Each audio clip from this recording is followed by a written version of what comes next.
Ardi climbed slowly along the exterior of the habitat. People within experienced a sense of gravity much like that on Earth, but the exterior sheath does not rotate, nor does it afford much in the way of mass gravity, though there was the faintest sensation of down, only about 5 centimeters a second, far below the comfortable 7 meters a second of his home cylinder in the belt. The surface of the cylinder was smooth when it was built, an even stone surface, soft green in colour and speckled with tin flakes. But in 5 centuries since its construction, the surface had suffered many small scratches and dimples, caused by minuscule debris objects hitting it. None were any risk to the habitat structure or its residents. Though tiny, the damage to the surface did provide many places for his fingers and toes to grip, allowing him to climb safely, picking his way slowly toward an array of transmitter pylons. His mind wandered the virtual realms of Venus, enjoying the entertainment services and games. Only one mind was needed to operate his body, yet he maintained 3. This effectively gave him 3 pairs of eyes, 3 opinions on routes, 3 times the sense of his environment. The intensity of sensations was exquisite. The solar wind washing over the cylinder and his soft plastic skin. The exchange of charged particles from the wind to him gave a sensation of warmth. The vision of Venus far below was blissful, calm and quiet, though he knew it was not. The perfect grey of its clouds was lost in the density of his eyes' senses.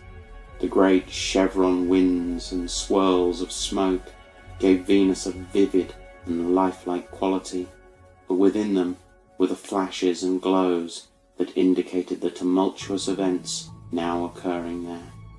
Several of his minds were down there too, supporting the locals in his own way, sharing what he could see and hear with everyone below. Ardi reached the pylons, grabbing the metal framing and slipping between them. His toes wrapped around it, giving him a firm position among the great transmitter pylons, each measuring hundreds of meters long, transmitting the entertainment produced within its great green shell. Howard's cylinder had chosen to step back from the conflict going on below, opting out of protecting their home from the UNS and their terraforming plans. Ardi reached his hands out, touching the base of 2 pylons, allowing him to co-opt them for the war effort. Pouring out mines and attack programs, Ardi overcame the control computers for both, quickly starting his own transmission, broadcasting positional data on UNS ships over the planet, loud enough to pierce the clouds and warn its native inhabitants of the dangers. Immediately, the maintenance and security systems of the cylinder reacted. A hatch opened 100 meters from the pylons, several security robots emerging quickly and scuttled towards the transmitter array. Ardi released his grip on the cylinder, kicking off as hard as possible. The security drones began to target him immediately, aiming their lasers at him and opening fire. Ardi fired his thrusters, putting distance between him and the cylinder, their lasers burning his skin as he became easier to see, but it didn't matter to Ardi. As soon as he was clear of the pylons, his main engines fired, quickly carrying him away from Howard's cylinder and out of sight of the robots.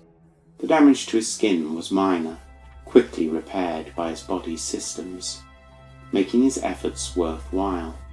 The transmitters continued to broadcast the UNS positions for 9 minutes, compromising their approach and forcing them to change course. Ardi could see the UNS hammer down, changing course, pulling away from the clouds, their attack on the Kraken position exposed. He could hardly see the Venus 1 platform now. The damage to its structure was causing it to sink entirely below the clouds.